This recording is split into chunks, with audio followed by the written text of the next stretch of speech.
Sa hindi inaasahang pagkakataon, ay nahuli ni Emery ang nobyo sa kandungan ng iba kung kailang handa na siyang magpakasal dito. At dahil sa matinding puot sa lalaki, nakipag one night stand siya sa hindi niya kilala upang matapakan ng ego ng nobyo bilang ganti sa ginawa nito. Ang kaso, mas matindi pa pala sa dating manlulokong nobyo ang lalaking ito. Walang iba kundi si Sebastian Abasquez, ang tiyuhin ng dating nobyo. Kaya bang sumugal ni Emery? Ngayong nagdadalang tao siya bunga ng kapusukan niya? Hilam sa luha ang mga mata ni Emery habang binabaybay ang madilim na kalsada palayo sa apartment ni Aidan kung saan nakitang may kasamang babae sa ibabaw ng kama at nagsasalo sa tawag ng laman. "Mga baboy! Hayop!" Yun ang sigaw niya nang hindi mapigilang sumulak ang matinding galit at sinugod ng malalakas na sampal ang walang saplot na babae na siyang umiibabaw sa nobyo. Nagulat ang dalawa sa pagdating niya. Kahit si Aidan, gulat na gulat din. Nagpaalam sa kanya ang nobyo kanina na mag-a-attend ng reunion. Yun pala, iba ang ginagawa nito. Nawalan siya ng awa sa babaeng hitad at hindi tinantanan ng sampal hanggat hindi siya inaawat ni Aidan. Duguan ang pumutok na labi, puro kalmot ang braso dahil sa mahaba niyang kuko. "Emery babe." Gulat na bulalas ni Aidan at nagpalipat-lipat ng tingin sa kanila ng babae matapos silang napaghiwalay. Nanlalaki ang mga mata nito at hindi makapaniwala. "Oo ako. Hindi mo ba inaasahang madadatnan ko kay dito? Anong kasalanan ko sa iyo, Aidan, at ginawa mo sa akin to? Bakit?" Malakas niyang sigaw na pumuno sa buong silid. Walang nakapigil sa kanya nang balingan si Aidan at ito naman ang pagsasampalin. Nagdidilim ang kanyang paningin. Nawawala siya sa kanyang sarili. Habang ang babae, dali-daling nagbihis at tumalilis ng alis na umiiyak. "Emery, tama na." Malakas siyang pigil ni Aidan sa dalawang kamay. "Tama na!" Sumisigaw ito. Ramdam niya ang panginginig ng kanyang mga laman sa galit. Luhaan siyang tumitig sa lalaki. "Lasing ako, babe. Akala ko ikaw ang babaeng yun. Akala ko ikaw ang kasama ko." Nakawala ang isa niyang kamay sa pagkakahawak nito at pinagsasasampal muli ang lalaki. "Akala mo ako? Sinungaling. Bakit? Dahil ba hindi ko kayang ibigay sa iyo ang katawan ko? Kaya hiningi mo sa iba? Nagtiwala ko sa iyo, Aidan." Galit niyang minura ang lalaki habang sa muli ay pigil siya nito. Matagal siya nitong tinitigan na kalaunan, tumangu-tango, nawala ang lungkot sa reaksyon at inis siyang tiningnan. "Oo na, lalaki ako, Emery. May pangangailangan na hindi mo kayang ibigay sa akin. Ano, masaya ka na ha?" Gigil na gigil siyang kinabig nito at nilamukos ng halik sa labi. Lalo siyang nagwala upang mabitiwan ito. Nalasahan niya ang alak sa labi nito at amoy ring iyon sa hininga ng nobyo. Nang makawala, dinuro niya ang lalaki. "Maghiwalay na tayo." Dinig niyang napamura ito pagkuway tumingin sa kanya. "Sige, Emery. Total naman sa relasyon na to, ikaw lang ang masaya at ako hindi. Pero sinasabi ko sa'yo, luluhod ka sa harapan ko at magmamakaawa sa akin na balikan ka." Isang malakas at sunod-sunod na buzzer ang narinig ni Emery upang bumalik sa sarili. Hindi niya napansin ang malaking sasakyan nang tumawid siya sa kalsada. Marahil dahil na rin sa luhang nasa mata at sa lalim ng iniisip na nakita kay Aidan. Pero hindi niya iyon pinansin. Huminto ang malaking truck at hinayaan siyang makatawid. Tulala pa rin siya't wala sa sarili. "Miss, magpapakamatay ka ba? Idadamay mo pa ako." Dinig niyang malakas na sigaw ng driver pero hindi niya ito pinansin. Tuloy-tuloy siya sa pagtawid ng kalsada. Naiiling na lang ang driver at mabilis na pinaharurot matapos makatawid ng tuluyan ng babaeng tulala. Natagpuan na lamang ni Emery na nilalasing ang sarili. Sunod-sunod ang kanyang order ng tequila. Kalimutan ng sakit na nararamdaman ngayon. Ang kapal ng mukha ni Aidan. Siya pa ang sinisi sa kamalian nito. Naging kasalanan pa niyang manluloko ito't babaero. Ang akala niya dahil sa kanya, dahil sa pagmamahal niya kay Aidan, magagawang magbago ng dating babaero. Ipinagmalaki niya pa iyon sa kanyang kaibigan, sa mami at sa daddy niya, pero mali. Sa loob ng 1 taon nila ni Aidan, akala niya talaga okay na ang lahat sa kanila. "Miss, lasing ka na." Tanggi ng bartender nang sa muling nag-order ng alak si Emery. Nakatango na ang babae sa countertop ng bar na hindi na kayang iangat ang ulo. Kaya ko pa. Magbabayad ako. Please, I need some wine. I need to get rid of this pain. Hinaplos nito ang dibdib bago napasigok sa muli ay napasubsob. Napakamot naman sa ulo ang bartender. Tinawag ang security at pilit gustong ilabas ng bar si Emery pero nagwala ito. Ayoko ngang lumabas, gusto ko pa ng alak. Malakas na sampalang iginawad ng dalaga sa lalaking may hawak sa kanya. Naiinis namang gustong patulan ng dalaga nang may malakas na braso ang pumigil dito. Ako nang bahala sa kanya. Buo at matigas ang baritonong boses na iyon, sapat para matakot ang security. Sige ho sir, nagwawala kasi, lasing na't gusto pa ng alak. Napatingin naman si Emery sa gwapong lalaki at may piliyang pumasok sa utak nito. Kung nagawa ni Aidan sa iba, kaya rin niya, lintik lang ang walang ganti. Hindi na pinansin ng lalaki ang sinabi ng security at agad binuhat si Emery at dinala sa kanyang kotse. Si Emery naman, titig na titig sa gwapong lalaki. Nanunuot sa ilong niya ang mabango nitong amoy. Tama, kung maghihiganti siya kay Aidan, dapat mas gwapo para naman sampal sa ego nito. Luluhod pala't magmamakaawa. Tignan niya lang kung hindi ito ang lumuhod at nagmamakaawa sa kanya na balikan niya. Ihahatid na kita. Ibigay mo sa akin ang address mo. Matapos siyang ilapag ng lalaki sa passenger seat ng kotse nito, nanatili siyang nakalambitin sa leeg ng lalaki at walang babalang ipinagdikit ang labi nilang dalawa. Wala na siyang pakailam noon. Nagahari sa puso niya ang pinaghalong sakit at pagkasuklam. Wala siyang pakailam kung masira ang buhay niya. Labis siyang nasasaktan sa panluloko ni Aidan. Humantong sila sa hotel ng lalaki at naganap ang hindi dapat. Yung matagal niyang iningatan at hindi niya kayang ibigay noon sa nobyo. Ibinigay niya sa taong hindi niya alam kung sino, na hindi ito nakilala. At nang nagising kinabukasan, sinamantala niyang umalis sa hotel habang nasa banyo ang nakasamang lalaki. Hindi na lamang ininda ang sakit na nararamdaman sa ibabang parte ng katawan dahil sa pagkawasak kagabi ng lalaking kasama. Sumakay siya ng taxi at nagpahatid sa kanyang apartment. Simula nang magtrabaho, bumukod na siya sa mga magulang at tanging nag-iisang maid lang ang kasama sa bahay. Isa pa, madalas naman talagang hindi siya napapansin ng magulang niya dahil busy sa negosyo. Pero syempre, mahal siya ng mga ito. Pagdating sa bahay, naligo siya at tinulog ang sakit na nararamdaman sa buong katawan niya. Bukas, ibang ganti naman ang gagawin niya sa nobyo. Habang si Sebastian, natigilan ng makitang bakante ang kama na pinag-iwanan sa babaeng kasama magdamag. Tanging bakas ng dugo na lang sa ibabaw ng puting bedsheet ang naiwan. Napapikit siya, napabuntong hininga. Alam niyang magkikita pa sila ng babaeng ito na hindi man nakilala, pamilyar sa kanya ang muka. Iniisip pa nga ni Sebastian kung saan ito unang nakita, pero wala siyang maalala. Kumilos siya at nagbihis tsaka nilisan ng silid na yun. Ouch! Buisit, nakakainis. Nakangiwi si Emery ng pilit bumangon. Pasado 3:00 yun ng hapon at kanina pa siya kinakatok ng kanyang maid para kumain dahil wala pa nga daw siyang almusal. Wala naman siyang ganang kumain dahil sa iniindang sakit sa kanyang kaloob-looban. Siguro nga wala na siyang maitulog kaya napilitang bumangon. Nang maalala si Aidan, bumalik na naman ang inis sa lalaki. Nakailang mensahe ito sa kanya pero hindi siya nag-abalang pagbuksan ng mga iyon. Bagkus, binlock ang lalaki. Binura niya lahat ng larawan nilang magkasama sa social media. Kahit makita ito ay ayaw na ayaw niya.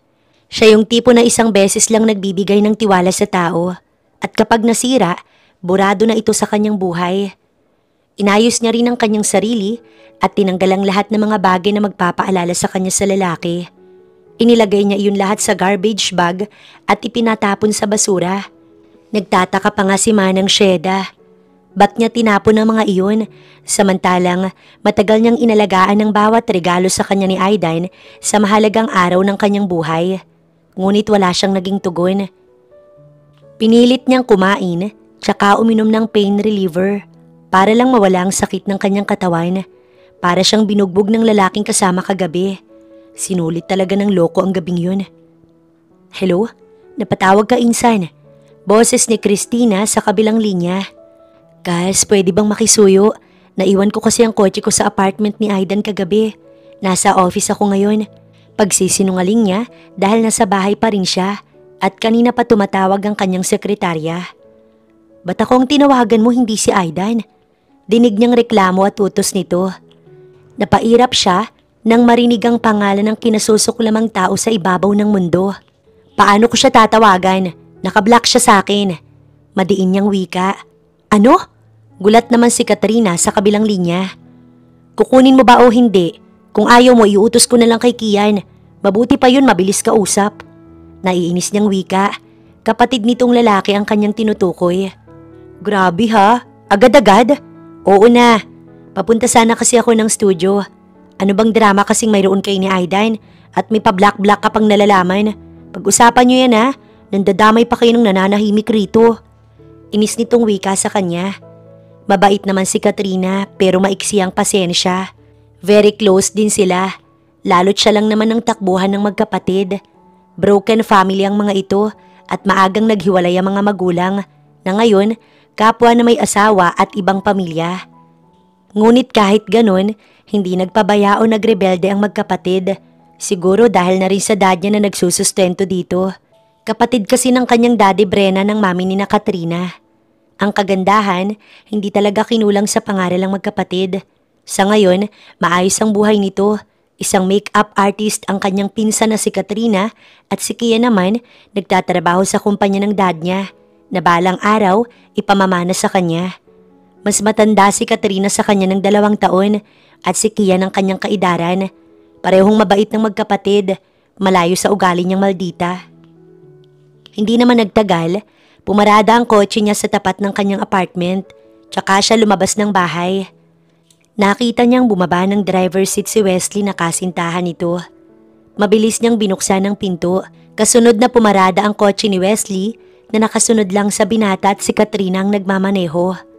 Nakangiti pa sa kanya ang pinsan, siya naman nahihiyang tumingin sa boyfriend nito. Naku, pasensya ka na Wesley ha, nadamay ka pa.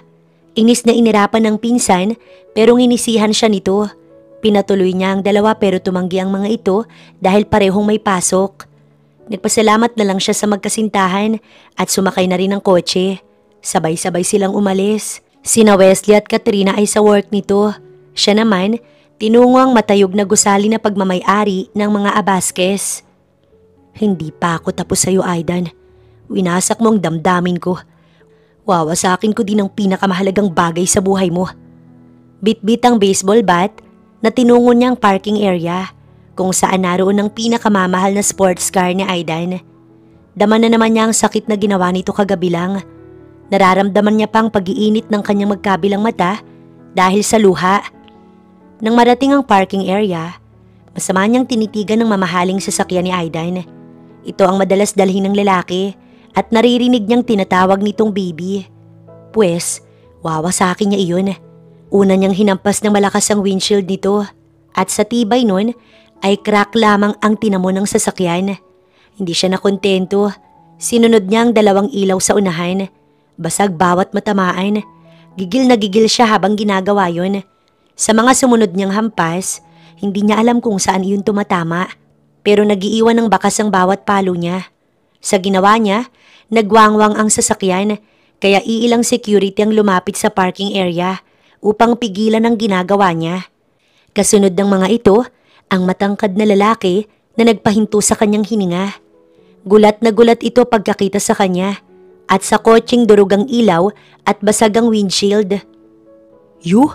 Kahit sa Sebastian, hindi makapaniwala ng makilala ang babaeng sumira ng kanyang sasakyan. Hindi niya akalaing dito sila muling magkikita. Naguguluhan itong nakatitig sa kanyang mga mata. Sir, kami nang bahalang magdala sa kanya sa presinto. Sabi ng isang security. No need, iwan niyo na kami. Utos ni Sebastian. Dali-dali namang umalis ang mga ito. Napakagatlabi si Emery nang mapagtantong hindi sasakyan ni Aidan ang napagbuntunan niya ng galit. At ang lalaking ito, walang iba kundi ang kasama niya kagabi. Pero bakit nasa gusali ito ng mga Abasquez? Gusto niyang malusaw sa kanyang kinatatayuan habang mariin siya nitong tinititigan. Is this because of what happened between us last night? Nagtatanong ang tono ng lalaki habang inilalahad ang kamay nito sa sirang sasakyan na nasa harapan nila. Nasa po niya ang sentido. Hindi ko alam na sa ito. I thought kay Aidan. Don't worry, kaya kong bayaran kahit magkano pa yan. Formal niyang sabi na walang kaimo-emosyon. Hilaw itong tumawa bago humakbang palapit sa kanya. What if hindi pera ang kailangan ko kundi ikaw? Kita niya ang pagtakas ng pilyong ngiti sa labi nito bago siya mabilis na kabigin gamit ang isa nitong kamay. Dama niyang idinikit ng lalaki ang katawan niya dito. Napasinghap siya at halos maghabol ng hininga. Do you know you've taken over my thoughts completely? Kilabot ang kanyang naramdaman nang ito ay bumulong. Isang gunita ang pumailan lang sa kanyang utak.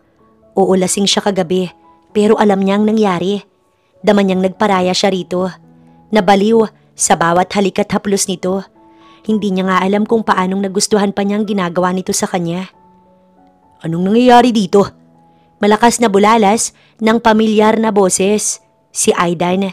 Agad siyang binitiwan ng lalaki na kayapos sa kanya nang malingunan ng lalaki. Tito Seb? Gulat ito at nagtatanong ang mga matang tumingin sa lalaking kasama niya. Tito Seb? Umalingaw-ngaw iyon sa kanyang pandinig. Gusto niyang mahirinan. Magkamag-anak pa ang dalawa. Saglit nagpanik ang utak niya pero nang maalala ang ginawa ni Aidan sa kanya, siya na rin mismo ang lumapit sa lalaki at ikinawit ang braso nito sa bewang nito. Tila nagdilim naman ang paningin ni Aidan. Nagtatanong din naman ang mga mata ng lalaking katabi na tumingin sa kanya. Nakikiusap siyang sinalubong ang mga mata nito at salamat na lang din at tila na unawaan iyon ng lalaki na inakbayan siya. Emery? Tito Seb? Anong ibig sabihin ito? Galit na noon si Aidan at marahas siyang hinablot palayo sa lalaki. Para siyang bata na kinaladkad patungo sa sasakyang nakaparada, katabi ng sasakyang binasag niya. Yun pala ang kotse ng lalaki. Nagpumigla siya upang mabitiwan ito, pero malakas si Aidan.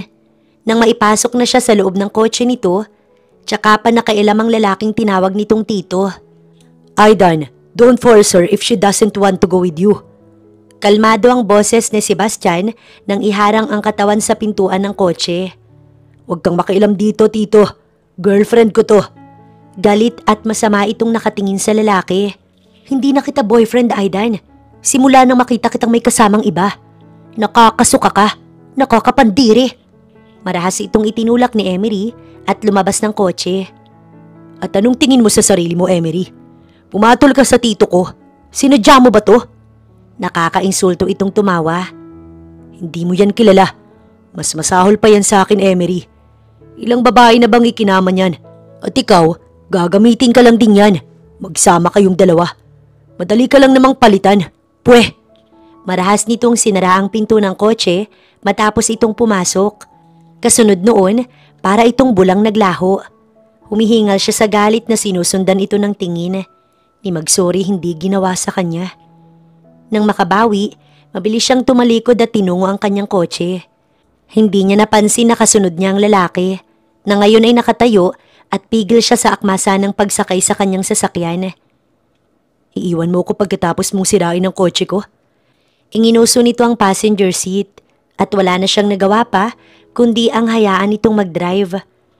Hanggang ngayon, hindi pa rin siya makapaniwalang tiyuhin ito ni Aidan. Palibhasa hindi sila madalas magkasama ng boyfriend kaya hindi pa nakakasalamuha ang mga relatives nito. Or ilap siyang iharap ni Aidan sa mga kamag-anak ng lalaki dahil hindi pa naman ito sure sa kanya. Sa dami ng babaeng nakarelasyon nito, akala ni Emery sa kanya titino si Aidan. Now I know why you look so familiar. And I remember when the first time I meet you. Basag nito sa kanilang katahimikan. Naalala ni Sebastian nang dumalo siya minsan sa anniversary ng kapatid niya. Hindi kumibo si Emery. Hindi niya ito maalala. Tingin niya, kagabi lang niya talaga ito nakita. I am Sebastian Abasquez, brother of Aidan's father. Pagpapakilala nito. Tumingin siya sa gawin ng lalaking seryosong nagmamaneho. Pilit inaalala kung nagkita na nga ba sila. And you are? Nagtatanong ang mga matang nilingon siya ng lalaki. Emery, walang gana niyang sagot. React nito, tsaka siya sinulyapan. Bigla itong lumikot, hindi alam kung saan pupunta. Basta huminto sila sa isang mataas na bahay. This is my place. Habang pinagbubuksan siya ay wika nito. Since I've already dropped you off, there's no need for me to get out of the car. Nice to meet you, Sebastian. Akma sanang isasara ang pinto ng kanyang kotse pero hindi siya nagtagumpay. Nakatitig ang bahagyang nakangiti nitong mga mata sa kanya. Baka nakakalimutan mong may kasalanan ka sa akin. Plus, iniwan mo ko sa hotel kanina. Pagkatapos mo kong gamitin magdamag. Napamura si Emery sa kanyang isipan. Tila sa nangyari sa kanila, ito pa ang dihado. Excuse me, lasing ako kagabi. Hindi kita matandaan, no? Okay? Umalis ka dyan, kundi sasagasaan kita. Tinaasan niya ito ng kilay bago malakas na isinara ang pinto ng kanyang kotse at lumipat sa driver's seat, pero ang kurimaw umupo sa hood ng kanyang kotse. Talagang nang aasar ito sa kanya. Gigil siyang nag-buzzer ng paulit-ulit pero wala itong narinig. Bagkos pinag-cross ang braso sa harapan at komportabling itinaas pa ang dalawang paa sa ibabaw ng kanyang kotse. Gigil siyang bumaba. Bakit ba kasi sa dami ng lalaki sa bar, ito pa ang na-encounter niya?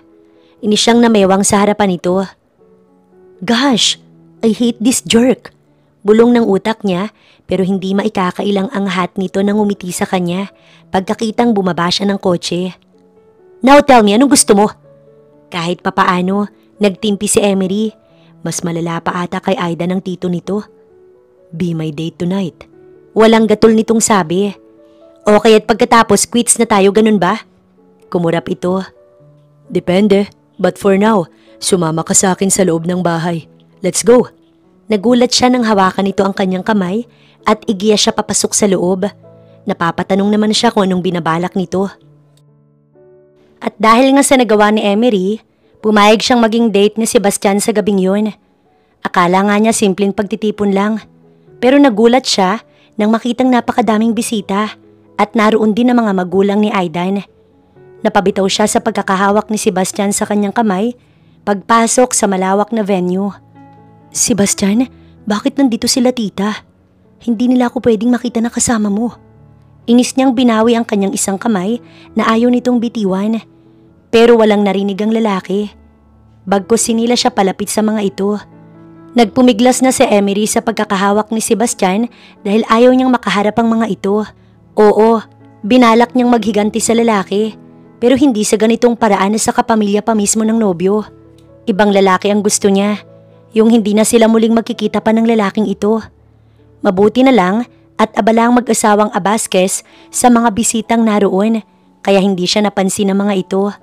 Ayaw naman niyang isipin ng mga ito na siya ang unang nagloko at tsak malalaman ng magulang niya na hiwalay na sila ni Aidan. Panigurado hindi nito matatanggap ang nangyari sa kanila. Excuse me? Nang makawala sa pagkakahawak ni Sebastian, nagpaalam siya na magtutungo sa banyo. Pero ang totoo, umiiwas siya sa lahat ng naroon. Umikot siya sa kabilang bahagi ng lugar, sa madilim na parte. Ngunit wala siyang nakita. Bagkos, 2 bulto ng tao ang kanyang nakita, hindi kalayuan sa kanya. Isang babae at lalaki na sa unang tingin, nag-uusap lang. Pero sa huli, nakilala niya si Aidan na may kasamang babae. Magkayakap at magkadikit ang mga muka. Aidan, bulalas niya at dali-daling lumapit sa mga ito. Naroon na naman ang pamilyar na sakit na kahit pilit niyang itanggi sa sarili, yun pa rin ang nananaig. Ngayong napatunayan niyang manloloko ang lalaking ito, nagsusumigaw pa rin ang katotohanang minahal niya ng sobra si Aidan. Umaasang magiging sila habang buhay. Napatingin sa kanyang lalaki na baka sa mukha ang gulat. Maging ang babae ganoon din pero hindi naman umiwas sa lalaki. Nanatiling magkatabi ang dalawa na magkayakap. Masakit para sa kanyang ikalawang pagkakataong nagtaksil sa kanya si Aidan kahit pa sabihing hiwalay na sila. Minabuting tumalikod na lang habang naninikip ang kanyang dibdib. Bakit nasasaktan siya? Nagloko na rin naman siya. Katunayan ay naisuko niya na nga ang lahat kay Sebastian. Pero bakit nasasaktan pa rin siya? Sa pagmamadaling bumalik sa kanyang pwesto, nabangga siya ng isang bulto. Agad siyang napatingala. Hawak siya nito sa magkabilang braso at ang lalaking iyon ay si Sebastian. Nagtama ang kanilang mga mata nang mag-angat siya ng paningin. Gusto ko nang umuwi. Mababasa sa kanyang mga mata ang sakit sa nakita niya kanina. Ihahatid kita mamaya. But for now, sasamahan mo ko, okay? Come here. Muli siyang dinala ni Sebastian sa karamihan at ipinakilala siya sa mga naroon. Parang namamanhid ang kanyang pakiramdam. Wala siya sa sarili. Ang isip niya, nasa eksenang nakita na naman niya kanina. Bakit ang hirap nitong kalimutan? Gusto niyang umiyak. Gusto niyang magwala. Gusto niyang sumigaw sa sakit. Emery? Gulat si Tita Fiona na ina ni Aidan nang makita siyang kasama ni Sebastian. Hi tita. Patay mali siyang nag-iwas ng tingin. Magkakilala na pala kayo. Nakakatuwa naman. Tumawa pa ito bago may hinagilap ang mga mata. But where is Aidan? I'm here, ma'am. Na agad ding lumabas sa dilim na nag-iisa. Can we talk, Aidan? Mabilis na baling ni Sebastian sa bagong lapit na pamangkin ni hindi na nga nito hinayaang sumagot ang una at mabilis na hinawakan sa braso at inilayo. Alam niyang nabasa ni Sebastian ang kanyang reaksyon at siguro naman alam na rin ni Sebastian ang kalokohang ginawa ng pamangkin. Naiwan sila ni Tita Fiona na agad siyang iginiya patungo sa isang mesa. Naroon ang iba pang kakilala ng ginang at proud siyang ipinakilala sa mga itong kasintahan ni Aidan. Gustong-gusto niyang sabihin ng totoo pero hindi niya naisirain ang gabing to. Gusto siya ng mga magulang ni Aidan pero hindi alam ng mag-asawa kung anong klaseng anak ang mayroon ng mga ito. Plastic siyang nakipagngitian sa mga naroon kahit gusto nang umuwi ng dalaga. I want to stay away from Emery. Walang gatol na utos ni Sebastian kay Aidan nang mailayo ito sa mga panauhin. Tumawa ang lalaki. Ikaw ang nagdala sa kanya dito. Kaya ikaw mismong naglapit sa akin. Sabihin mo nga sa akin, tito. Anong pakiramdam kapag kasama mo ang babaeng pinagsawaan ko na? Nanghiinsultong sabi ni Aidan, ngunit nababakas ang galit sa mga mata. Marahas nitong sinuntok si Aidan kaya napasuray ito sa semento. Nagulat si Aidan na tumayo. How can you hurt an innocent woman who did nothing but to love you, Aidan? Inundayan ito ni Sebastian ng isa pang suntok pero may pumigil kay Seb, ang ama ni Aidan. Anong nangyayari dito?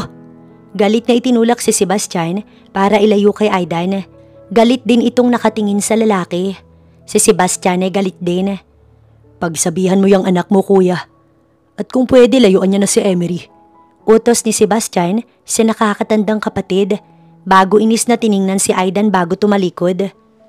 Paanong lalayuan ni girlfriend niya si Emery? Sebastian, bumalik ka dito, Seb. Pabayaan mo na siya, Dad. Gusto niya si Emery. Gusto niya ang girlfriend ko. Pigil ni Aidan sa ama habang sapuang pumutok na labi gawa ng kanyang tito. Ano? Alam ba ni Emery ang tungkol dito? Galit na tanong ng ama ni Aidan. Yes, Dad. Ang totoo, magkasama silang dumating dito. Pero hinayaan ko na lang. Painosenteng tura ng lalaki at nalungkot ang reaksyon. Hindi pwedeng mangyari to.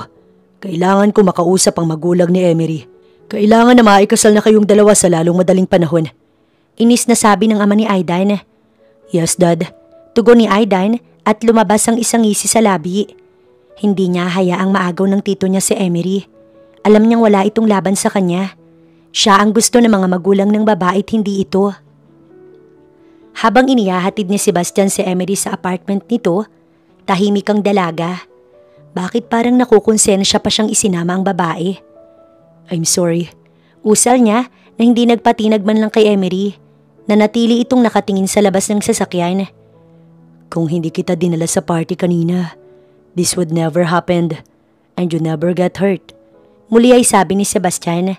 Alam niyang nakita ni Emery na may ibang kasama si Aidan kanina. Tsaka lang siya nilingon nito. Nakita niyang may luha sa mga mata nito na pilit ikinukubli sa kanya. He doesn't deserve you, Emery. So stop thinking about him. Just move on. I'm here willing to help you. Itinabi ni Sebastian sandali ang sasakyan at kinabig nito ang dalaga upang ikulong sa mga bisig ng lalaki. Ramdam ni Emery na hinahagod ni Sebastian ang likod niya habang hinahayaan itong siya yakapin at pakiwari naman ni Emery, gumaan ang kanyang mabigat na nararamdaman simula pa kanina. Anong mayroon sa lalaking ito? At ang bilis niyang maisuko lahat. Basta natagpuan na lang niya ang sarili na hinahalikan ito sa labi. Halik na para siyang tinatangay sa kaulapan. Kakaibang pakiramdam na kay Seb niya lang naramdaman. Ang bilis ng pintig ng kanyang pulso. Napapikit siya nang inihiga nito sa malambot na kama na hindi na nga namalaya ni Emery kung gaano nila kabilis narating ang silid ni Sebastian. Basta dito siya nito dinala sa halip na sa kanyang bahay. Nang mga sandaling yon ay muli na naman siyang nagparaya sa pangalawang pagkakataon. This time, wala na siyang kirot na naramdaman sa muli nitong pag-angkin sa kanya, kundi nakakangilong kiliti at hindi maipaliwanag na saya. Nagising na lang siya kinabukasan, nayakap ng lalaking tulog sa kanyang tabi. Dahan-dahan siyang bumangon at walang ingay na nagbihis. Halos hindi siya huminga para lang hindi ito magising, hanggang sa nakalabas siya ng silid ng lalaki. "Good morning, ma'am." "Ay, butiki!" Gulat niyang bulalas sa puang dibdib. Ni halos ayaw niyang magingay, pero ginulat naman siya ng maid. Halata naman sa uniform nitong katulong yun. Napapikit siya at napalunok. "Girlfriend ka ni sir, no? Halika, ipagtitimpla kita ng kape." Aya nito at nagpatiuna sa kanya. Napalingon pa siya sa pinto ng silid ni Sebastian at mabuti na isara na pala yun, kaya hindi nito narinig ang kanyang ingay. Dali-dali na siyang sumunod sa babae patungong kusina. Alam mo, mabait yang si sir. Nasaktan lang kaya umabot sa edad na 35 na wala pang girlfriend. Yung ex niya, hiniwalayan si sir kasi busy sa trabaho. Wala daw time, pero ang totoo Makati lang yun. Nakita pa niyang umingos ang babae bago nagpatuloy sa pagkukwento. Mag-isa lang siya rito sa bahay na pinagsisilbihan ko. Nasa ibang bansa ang mami niya at ang daddy naman niya'y matagal nang wala. Matabil nitong dila. Hindi naman siya interesado sa buhay ni Sebastian, pero bigla na lang siyang na-curious sa sinasabi ng maid about sa ex nito. Kung ganoon, nasaktan din pala ang lalaki. "Ako nga pala si Tisay, ma'am. Nung una kang dinala ni sir dito, nakita na kita. Kaso hindi ako nakapagpakilala sa'yo. Ang ganda mo nga pala, mas maganda sa ex ni sir. Kaya gusto kita para sa kanya." Kasalukuyan na itong nagtitimpla ng kape na agad iniabot sa kanya. Habang humihigop ng kape, tahimik siyang nakikinig sa babae. Hindi pa nangangalahati ang baso nang tumunog ang kanyang cellphone na nasa kanyang bag. Ang mami niya ang tumatawag at iniimbitahan siyang umuwi mamaya sa bahay nito. Pero hindi naman sinabi ang rason, basta iintayin lang siya para mag-dinner. Hindi na nga siya hinayaang makatanggi. Nagpasalamat naman kaagad siya kay Tisay na nag-effort pa sa kanya na ipagtimpla siya ng kape. "Hindi mo ba hihintaying magising si sir? Tsaka hanapin ka noon?" Sinubukan pa siyang pigilan ni Tisay paglabas niya. "It's okay, Tisay. Mag-taxi na lang ako. Tatawagan ko na lang din si Seb. Bye." Kumuway na siya at nagpara ng taxi paglabas. Eto na may kumuway din. "Balik ka po, ma'am, ha?" Pahabol nito na tinugon lang niya ng ngiti. Ano nga bang nararamdaman niya kay Seb? Bakit 2 beses na siyang sumama sa lalaki at bumigay? Sapo niya ang sintido at hinilot-hilot yun habang bumabalik sa kanyang gunita ang namagitan sa kanila kagabi. At pagkatapos, tabi silang natulog na magkayakap pa magdamag. Pagdating sa bahay, nag-asikaso na siya sa pagpasok sa trabaho at maghapon siyang naging abala. Hindi alintana na kanina pa tumatawag sa kanya si Sebastian. May munting kiliti at excitement siyang nararamdaman ngayon habang binabasa ang mensahe nito sa kanya. "I'll pick you up at 7 o'clock for dinner." Yon ang mensahe sa kanya ng lalaki matapos niyang buksan. "Sorry Sebastian, may family dinner kami. Next time na lang." Pauwi na siya nang mag-reply sa lalaki. Gusto niya rin naman sana makita si Seb dahil tila na-miss niya ito sa buong araw na hindi sila nagkita. Pero magtatampo ang kanyang mga magulang kapag hindi siya sumipot sa hapunang iyon. "Okay, pwede ba kitang dalawin sa bahay after dinner?" Parang nai-imagine niya ang itsura ni Sebastian at kusa siyang napapangiti. Para matapos, pumayag na siya at sinabing uuwi ka agad after ng kanilang dinner. Pagdating sa bahay ng kanyang magulang, nakita niyang nakaparadang kotse ni Aidan at ng magulang nito. At hindi na rin siya nagtaka pagkakita sa mga ito na nasa loob ng bahay. Katunayan ay nakapwesto na ang lahat sa upuan na tanging siya na lamang ang inaabangan. Sumulak ang dugo niya pagkakita kay Aida na ipinaghila pa siya ng upuan. Naiinis siyang makita ito ngayon. Salamat at dumating ka na, iha. Anang mami niya. Nagbeso siya dito at humalik sa kanyang ama. Kahit papaano, binati niya ang mga magulang ni Aidan. Wala naman itong kasalanan sa ginawa ng anak at hindi pa alam ng mga ito na manluloko si Aidan. Nang makaupo ay nagsimula na silang mag-dinner habang binubuksan ng kanyang ama ang paksa tungkol sa kasal nila ni Aidan. Kasal? Bulalas niya. Yes, iha. Bakit parang gulat na gulat ka? Nasa tamang edad na kay ni Aidan at kaya kong palagpasin ang pakikipagmabutihan mo sa kapatid ko. Walang gatol na saad ng ama ni Aidan. Napalingon siya sa gawi ng kinasusuklamang lalaki. Dad, wag na nating pag-usapan pang tungkol kay Tito Seb at Emery. Kinausap ko na si Tito at binalaan ko na siyang layuan ng mahal ko. Sabad ni Aidan. Nagulat naman ang kanyang mga magulang na napatingin sa gawi niya. Totoo ba ito, Emery? Kunot ang noo ng kanyang ama. Bakit parang lumalabas na siyang nagloko? Pero sige, kung yun ang gustong marinig ng mga ito sa kanya. Total naman, mas mukhang papanigan ng mga magulang ang sinungaling niyang ex. Aaminin na lang niyang nagawang mali. Tumango siya matapos tingnan ng ama at ina, maging ang mag-asawang Abasquez. Yes, Mom, Dad. Kami na po ni Seb at mahal ko na po siya. May nangyari na rin po sa amin, kaya nakikipaghiwalay na ako kay Aidan. Walang paligoy-ligoy niyang sabi na ikinalaki ng mga mata ng mga ito. Mas okay na yun kaysa mag-ilusyon pa ang lahat para sa kanila ni Aidan. Sa kabiglaan, napatayo ang kanyang ama sa kinauupuan at napatingin sa gawin niya. Nagbibiro ka lang, Emery. Hindi pwedeng mangyari to. Galit na wika ng kanyang ama. Pumuno ang malakas nitong boses sa buong kusina. Brennan, kumalma ka pwede. Ang presyon mo. Saway ng kanyang ina sa asawa. Tumayo na rin at pigil sa braso ang lalaki. Kita niya ang pamumula nito sa galit. Kahit papaano'y kinabahan siya. Kumpadre, pag-usapan natin to mamaya after ng dinner. Alam mo naman, mga bata pa baka may kaunting tampuhan lang. Sumabad ang ama ni Aidan kaya dito na kumalma ang kanyang ama. Dahan-dahan itong umupo ulit pero masama siyang tiningnan nito na para bang sinasabing hindi pa sila tapos. Napasulyap siya kay Aidan na bahagyang nakangiti. Masaya ba ito ngayon sa nangyari dahil siyang nadiin sa kasalanan nito? Salamat na lang dahil nakilala niya ng maaga ang lalaki kaysa naman kung kailang kasal na sila. Handa pa naman sana siyang magpakasal sa lalaki at bumuo na ng pamilya dahil sigurado na siyang si Aidan ng lalaking akala niya.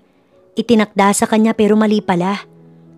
Sa kabila ng muntik na kaguluhan kanina, hindi binawi ni Emery ang nabitiwan niyang salita. Pinanindigan niya iyon at baka magmukha pa siyang sinungaling. Dad, Mom, I'm sorry pero ayoko na po kay Aidan. Tito, tita, manluloko po ang anak ninyo. Kahit itanong niyo pa sa kanya, kung nagawa ko magloko, yun ay dahil siya ang una. Hindi na siya nag-abala pang umupo pagkarating nila sa sala dahil balak niya nang umalis. Total, tapos naman na silang mag-dinner. Alam niyang magagalit ang magulang niya pero tatanggapin niya yon at hindi siya papayag na siya lang ang pagalitan. Napatingin naman ang lahat kay Aidan. Aidan, pwede bang magpaliwanag ka? Ano ba talaga ang totoo? Binalingan ito ni Tita Fiona na nagtatanong ang mga mata. Ma'am, hindi po kami pagkakaintindihan ni Emery pero mahal ko siya. Kaya kong palagpasin ang tungkol sa kanila ni Tito. Maayos pa namin to. Mabait naman itong sabi. Binalingan naman siya ng kanyang ina. Maging ang ama niya ay sa kanya nakatingin, nag-aantay ng sagot. Alam niyang galit ito. Ang mahirap lang, wala siyang ebidensya sa panluloko ni Aidan, kaya hindi niya kayang patunayan ang kanyang sinasabi. Aidan, huwag kang magmalinis. Nahuli kita sa bahay mo na may kasamang babae at nagsasalo kayo sa ibabaw ng kama. Labas ang litid sa leeg niyang sigaw. Hindi yan totoo, Emery. Gumagawa ka na ng kwento para pagtakpan ng ginawa ninyo ni Tito. Malakas ding sigaw nito sa kanya. Lagapak ang mukha ni Aidan sa harap ng mga magulang nito. Matapos niyang sampalin, hindi siya nag-alangang gawin yon kahit pa nasa harapan nila ang kanilang mga magulang. Ang kapal ng mukha nito at hindi niya pagsisisihan ang ginawa niya. Nagulat ang lahat at natigagal na tumingin sa kanya. Emery! Sigaw ng galit niyang ama tsaka tumayo sa kinauupuan nito. Lumapit sa kanya at hinawakan siya sa braso. Mabilis siyang kinaladkad papasok sa kwarto, kasunod ang kanyang ina, matapos humingi ng tawad sa mag-asawang Abasquez. Anong ginawa mo? Sumusobra ka na? Nasubsob siya sa kama matapos itulak ng galit na ama.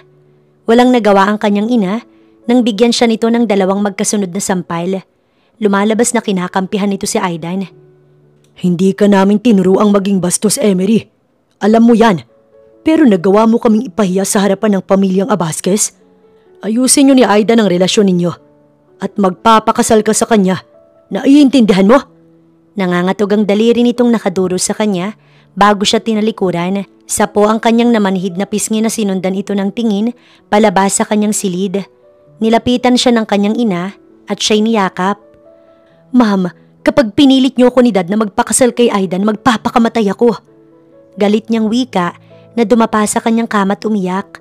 Napaka-unfair ng dad niya. Bakit mas mahalaga pa rito ang kahihiyan ng pamilyang yun kaysa sa nararamdaman niya? Anak, hindi mo kasi alam ang nangyayari. Malaki ang utang na loob natin sa mga Abasquez. 3 taon na ang nakalilipas nang halos masira ang kumpanya natin. Pero dahil sa ama ni Aidan, muli tayong nakabangon. Anak, nakikiusap ako sa iyo. Ano man ang nagawa ni Aidan sa iyo, patawarin mo na. Lahat handang magbago. Kaya mo bang makitang miserable ang buhay natin? Hinahaplos nito ang kanyang likod habang umiiyak ang kanyang ina. Naaawa sa kanya pero takot naman sa kanyang ama. Hindi siya kumibo. Sa isip niya, bakit siyang magbabayad sa tulong na ibinigay ng pamilyang Abasquez sa kanyang pamilya? Kaya nga ba niyang magpakasal sa isang manluloko? Nang lumabas ang ina sa kanyang silid, huminto na rin siya sa kanyang pag-iyak. Nagbihis na siya at lumabas ng kanyang silid. Tahimik ang sala. Wala ang magulang kaya malaya siyang nakaalis. Pagdating sa kanyang apartment, nadatnan niya si Aidan at Sebastian na nag-uusap. Pilit pinapaalis ni Aidan si Sebastian pero nagmamatigas ang lalaki. Nang makita siya ng dalawa, mabilis na lumapit sa kanya si Aidan. Hinawakan siya sa mga kamay. Emery, please. Bigyan mo ko ng pangalawang pagkakataon. Magbabago na ako. Ayusin natin to. Nasa tono nito ang pagmamakaawa sa kanya pero alam niyang hindi yun sincere. Tahimik lang na nakatingin sa kanya si Sebastian. Nag-aantay sa isasagot niya. Naroon ang confident nitong hindi niya paniniwalaan si Aidan. Mahal pa rin niya si Aidan at nararamdaman niya iyon sa puso. Pero natatakpan ng galit ang kanyang damdamin at sumisigaw sa utak niya na wala ng second chance ang katulad nitong cheater. Nakapagdesisyon na siyang hindi na ito tatanggapin pang muli. Binawi niya ang kamay niya. Umalis ka na, Aidan. Hindi ako magpapakasal sa'yo. Matigas niyang wika. Nanalimang tingin ito sa kanya, nanilingon si Sebastian at nagbabanta na tumingin sa lalaki bago umalis. Tsaka pa siya nakahinga ng maluwag. Pagkaalis ni Aidan, agad siyang nilapitan ni Sebastian. Nag-aalang ang inangat ang pisngi niya upang matitigan ng maayos ang mukha niya. Bakas pa marahil ang sampal ng kanyang ama, kaya napansin iyon ng lalaki. Katunayan, ramdam pa niya ang pananakit noon. Okay lang ako. Nagbaba siya ng tingin. Hinawakan siya nito sa kanyang kamay at dinala sa sasakyan ng lalaki. Sebastian, saan mo ko dadalhin? In my place. And from now on, sa akin ka uuwi. Sa akin ka titira. Hindi ko hahayaang lapitan ka pa ni Aidan. Be my wife, Emery. May diin ang boses ni Sebastian. Galit ito marahil sa nangyayari. Sebastian, magulo pa ang sitwasyon ngayon. Ayokong madamay ka. Pilit niyang binawi ang palad pero hindi siya nagtagumpay. Bagkos ay pinuluputan siya nito at isiniksik sa katawan ng lalaki. Yun bang hindi na siya makakapalag pa? Kaya kong harapin ang magulang mo. Huwag kang matakot, Emery. Masuyo nitong ikinulong ang magkabilang pisngi niya sa palad ng lalaki bago siya siniil ng halik at mahigpit siyang niyakap. Nawala na naman siya sa wisyo. Katulad ng mga nakaraan kapag hinahalikan siya nito. Tinutupok ng matinding init ang kanyang sistema. Napapaisip na rin siya na kapag nakasal siya kay Sebastian, wala nang magagawa pang magulang niya at hindi na siya maikakasal kay Aidan kahit maglumpasay pa ang mga ito. Hindi man alam ang tunay na damdamin para sa lalaki, pumayag siyang makasal kay Seb. Agad inasikaso ni Sebastian ang secret marriage nilang dalawa at nakatakda na iyon sa katapusan ng buwan, 2 linggo simula sa araw na iyon. Hindi na rin siya hinayaan ni Sebastian na umuwi sa kanyang apartment. Nang malaman iyon ni Aidan, agad nagsumbong sa ama ni Emery. Galit na galit naman ang matandang sumugod sa apartment ng anak. Sakto namang patungo sina Emery at Seb upang kunin ang kanyang mga gamit dahil sa bahay na siya nito titira. Nagulat pa nga siya nang madatna ng daddy at mami niya sa kanyang apartment. Matiim ang naging titig nito kay Sebastian na kasama niya ngayon. Wala namang bababakas na takot sa reaksyon ng nobyo. Ito ba ang tinutukoy mong lalaki na ipinagpalit mo kay Aidan ha, Emery? Galit ang kanyang ama. Hinagod pa ng tingin ng matikas na lalaki. I'm sorry, Dad. I'm Sebastian Vasquez. Pleased to meet you, sir. Magalang na naglahad ng palad ang binata sa lalaki, pero hindi iyon inabot ng kanyang ama. Napapahiyang isinuksok na lamang ni Seb ang palad sa kanyang bulsa. Mag-usap tayo. Sumunod ka sa akin. May diing utos ng ama ni Emery kay Sebastian na tumalikod. Dad, mabilis itong pinigilan ni Emery sa braso. Ngunit binawi lamang iyon ng kanyang ama. Anak naman, bakit mo ba sinusuway ang ama mo? Naiinis at problemadong tanong ng kanyang ina. Tsaka lang ito umimik nang makalabas ang dalawa patungong veranda. Napabuntong hininga siya. Isang beses lang ako magdesisyon, ma'am. Ayokong magpakasal kay Aidan. At kanino mo gustong magpakasal? Sa lalaking hindi mo pa alam ang ugali. Samantalang si Aidan ang mahal mo. Anak, wala kaming ibang iniisip ng dad mo kundi ang ikabubuti mo, ang kapakanan mo. Mahal ka namin ng daddy mo kaya makinig ka sa amin. Wika ng kanyang ina. Napailing siya. Kung totoong mahal niyo ko, ma'am, ahayaan niyo ko maging masaya. Minahal ko si Aidan pero may hangganan. Puno ng emosyon niyang wika. Naiiyak itong tumingin sa kanyang walang masabi. Magkano ang kailangan mo para layuan mo ang anak ko? Tanong ng ama ni Emery kay Sebastian. Galit itong nakatingin sa lalaki. Napaari ko naman ang sulok ng labi ni Sebastian pagkarinig nun. Hindi pera ang kailangan niya kundi si Emery mismo. Bukod doon, marami na siyang pera. Can I ask some questions, sir? Bahagyang humakbang si Sebastian palapit dito upang mas makita ang magiging reaksyon ng lalaki. What are you willing to do to make si Emery happy? At anong karapatan mong tanungin ako para sa anak ko? Wala kang alam. Bahagyang napakurap si Sebastian. Hindi mo alam ang nararamdaman ng anak mo, sir. You see this? Kinuha ni Sebastian ang cellphone sa bulsa at may file na binuksan sa kanyang gallery kung saan may kahalikan sa dilim si Aidan. Kuha niya ang video na iyon sa gabi ng party kung saan niya dinala si Emery. Hindi para makita nito iyon, kundi para ipaalam sa babae kung anong klaseng lalaki ang kanyang pamangkin. Noon pa man, alam niya na kung sino-sinong babae ang ikinakama nito. Pero nang makilala si Emery, dito siya nagalit ng husto at hindi niya nahahayaang masaktan pa ni Aidan ang babaeng mahal niya na. Akmang aagawin ng matanda ang kanyang cellphone pero mabilis niya itong iniwas. Nagbabanta itong siya'y tinignan. Wag na wag mong ipapakita kay Emery yan. Wag mong sirain ang relasyon nilang dalawa. Come on, sir. What kind of parent are you? Sinasaktan ni Aidan ang anak ninyo. And you allowing it? I'm sorry, sir. Pero si Emery mismong nakakita nito kay Aidan. By the way, ikakasal na kami ng anak nyo 2 weeks from now. And everything will be settled. Pagkasabi nito ni Sebastian, napahawak sa dibdib ang ama ni Emery na naniga sa tagad na tumba. Mabuti na lang at nasalo ito ni Sebastian. Nagsisisigaw naman ng ginang habang palabas ng pinto at takot na takot sa pwedeng mangyari sa asawa. Mabilis namang isinakay ni Sebastian ang lalaki at isinugod sa pinakamalapit na hospital habang ang ginang iyak ng iyak. Si Emery kahit papaano nag-aalala para sa ama niya. Ang kunwari ang sakit ng ama ni Emery ay labis na nagdala ng matinding pag-aalala sa asawa. Pati si Emery hindi maiwan ng ina na panay ang iyak. Anong sabi ng doktor? Nang makalabas sa office ng doktor si Emery, sinalubong ito ng nobyo. Lulugo-lugo ang dalaga.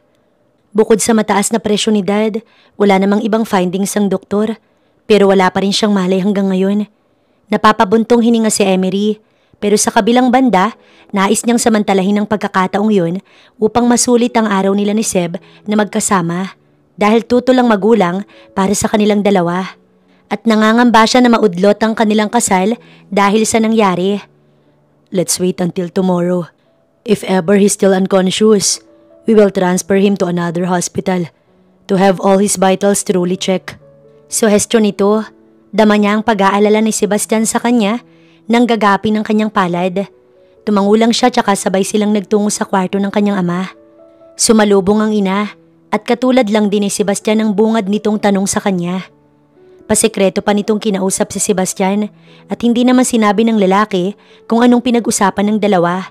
Basta nagpaalam ito sa kanya matapos sabihing samahan na muna niya ang kanyang ina. Hindi man siya nag-usisa, alam niyang may sinabi ang kanyang ina kay Sebastian.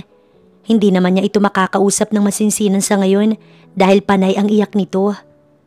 Ma'am, okay lang si Dad. Pwede bang tumahan ka na? Sinabi ng doktor na wala siyang sakit. Healthy daw siya. Saway niya sa ina habang hinahagod ang likod nito. Pero hindi mo pa rin maiaalis sa akin ang wag mag-alala. Emery, ang dad mo lang ang tanging buhay ko. Kumuha ito ng tissue sa bag at ginamit pamunas ng luha. Magiging maayos si Dad, okay? Mangyayari lang yun kung magpapakasal ka kay Aidan. Anak, kung mahalaga kami ng daddy mo sa'yo, hindi mo kami ipapahiya sa pamilyang Abasquez. Isipin mo ang tulong na nagawa sa atin ng pamilya nila noon. Kundi dahil sa kanila, baka kung nasaan tayo ngayon.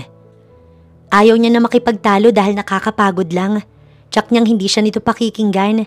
Isa pa, ikakasal na sila ni Sebastian. Ayaw niya nang mabago pa iyon. Nang hindi siya kumibo, may tinawagan ng kanyang ina. At wala pang isang oras, dumating ang mag-asawang Abasquez kasama si Aidan. Lumabas na muna siya ng hospital upang magpahangin. Pero ang totoo, umiiwas siya sa mga ito. Sinabi sa akin ni tita na si Sebastian ang rason kung bakit na hospital si tito. Humingi na ako ng dispensa sa nangyari. Napalingon siya nang marinig ang boses ni Aidan sa likuran niya. Humarap siya at inis itong tiningnan. Si Seb ang huling kausap ni Dad, pero hindi ibig sabihin nun, siya na ang dahilan. Pagtatanggol niya sa nobyo, bumuntong hininga ito. Emery, nagkamali ako at pilit na nagbabago. Wag mo naman sanang sayangin yung isang taon natin dahil lang sa isang pagkakamali ko. Alam kong mahal mo pa rin ako. Nararamdaman ko yun. At si Tito, ginagamit mo lang siya para pagsilosin ako. Okay, aaminin ko nagtagumpay kayong dalawa. Nagselos ako kaya bumalik ka na sa akin. Pagak siyang tumawa sa sinabi ni Aidan. Hindi kami nagkukunwari, Aidan. Mahal na namin ang isa't isa. Kaya kung ano man yung tulong na nagawa niyo sa pamilya ko noon, hindi yun magiging rason para pakasalan kita. Layuan mo ko, Aidan. Akma sana niya itong tatalikuran nang mabilis siya nitong hinawakan sa kamay at kabigin. Pinanginigan siya ng laman matapos nitong kuyumusin ng halik sa labi. Naalala niya kung paano nito hinahalikan ng ibang babae kaya nandidiri siya kay Aidan. Ubod lakas niya itong itinulak at nang makawala, marahas itong sinampal. Pareho silang humihingal. Oras na gawin mo pa to sa akin, Aidan. Idedemanda kita ng harassment. Inis niyang wika at mas pinili na lang na bumalik sa loob kaysa makasama ang lalaking to. Galit na galit si Aidan na sinundan si Emery ng tingin. Sa puwang pisngi habang nagtatagis ang bagang. Emery, akin ka lang, bulong ni Aidan. Sa pagkakataong yun, isang plano ang namuo sa kanyang isipan. Sasamantalahin niya ang pagkakataong yun upang magkasira ang dalawang magkasintahan. Nagulat naman si Sebastian pagkakita kay Aidan na nasa opisina niya isang hapon. Tutunguhin sana niya ang kasintahan sa hospital paglabas niya ng opisina. Pangalawang araw na iyon, simula nang dalhin niya sa hospital ang ama nito at miss niya na ang nobya. Aidan, what's bring you here? Nanunuya nitong tanong at malamig ang tono. Alam naman niyang galit ito sa kanya. Tito naman, magkamag-anak pa rin tayo. Isa pa, ano bang magagawa ko kung ikaw na ang mahal ni Emery? Congratulations. Sana pala iningatan ko siya noon. Malungkot na wika ni Aidan. Tinignan ito ni Sebastian na tila sinusuri ng maayos ang laman ng isip ni Aidan. Samahan mo ko, Tito. Shot tayo. Kahit sa bahay mo na lang. Katulad ng dati. Okay ba? Nakangiti na ito ngayon na nang-iinganyo. Aidan, hindi pwede. Dadalawin ko si Emery. We haven't seen each other in 2 days. Tanggi ni Sebastian. Unconscious pa rin si Tito Brennan. Hindi mo pa makakausap si Emery ng maayos ngayon. Pwede mo namang tawagan na lang. Suhestyon pa ni Aidan. Tumango si Sebastian at inasikaso ang ilang trabaho sa kanyang opisina. Habang si Aida naman, matyagang nag-aantay sa tiyuhin at napapangisi sa kanyang binabalak dahil pagkatapos nito, babalik sa kanya si Emery. Nakatatlong ring ang cellphone ni Emery bago iyon nabigyan ng pansin dahil nasa loob ng kwarto si Tita Fiona at dinalaw na naman ng mag-asawa ang kanyang ama na nababahala sa kalagayan nito. Tumanggi lang siya kay Sebastian na dalhin sa ibang hospital ang kanyang ama dahil ayaw niyang ito'y maabala. Umaasa na lang siya na maging maayos ang kalagayan nito. Seb, napatawag ka. Nakangiti niyang bungad although hindi naman siya nito nakikita. How are you? Tanong nito sa kabilang linya. Wala pa ring malay si Dad. I was planning to visit you. Kaso nandyan si na kuya. Baka magkasagutan lang kami. I miss you, Emery. Pag-amin nito, naikinangiti niya. Hindi man sigurado pero dama niya ang kilig dahil sa lalaki. Hindi man siya niligawan ni Sebastian, ngunit nararamdaman niya ang sinasabi nito. Since nadala ang kanyang ama sa hospital, palaging tumatawag ang lalaki. At tuluyan nang nakuha ni Seb ang puso niya na dati si Aida nang tinitibok nito. Salamat Seb, miss na din kita. Hindi na rin nagpakipot pa si Emery at sinabi niya iyon. Total naman, pareho naman sila ng nararamdaman. You miss me, really? Animong gulat si Sebastian. Hindi marahil inaasahan ng lalaki na pareho nilang na-miss ang isa't isa. Sa totoo lang, habang nalalapit ang kasal nilang dalawa, natatakot siya lalo't hindi pa okay ang kanyang ama. I love you, Emery. Nang hindi siya kumibo ay pag-amin nito, kaya mas lalo siyang natahimik. Yun ang unang pagkakataong binanggit sa kanya ni Seb ang katagang hindi niya inaasahan. I said I love you, Emery. Mahal mo rin ba ako? Untag na muli sa kabilang linya. Seb, hindi ba pwedeng sa personal mo sabihin yan?